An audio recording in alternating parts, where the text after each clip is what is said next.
Tama na, ading ko. Magpahinga na tayo. Umuwi na tayo.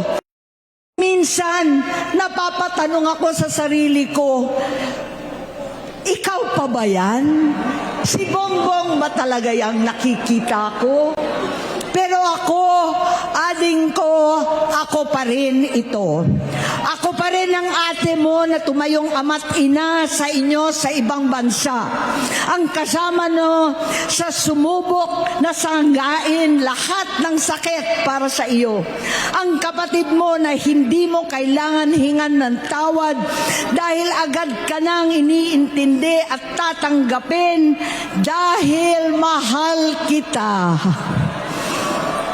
Nasa Bagong Tipan, kay Lucas, Kapitulo 17, versikulo 3 hanggang 4. Kung magkasala ang iyong kapatid, sawayin mo siya.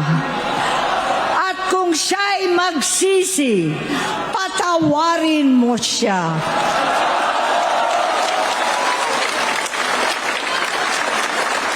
Tama na, ading ko. Tapusin mo na ang paghihirap mo at ng bayan.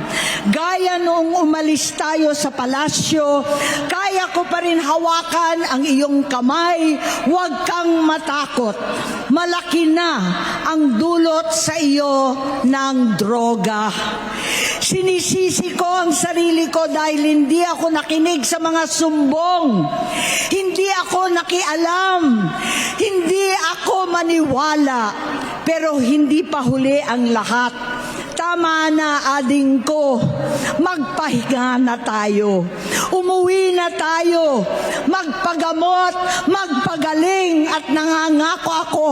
Hindi ako malilingat, hindi ako magkukulang.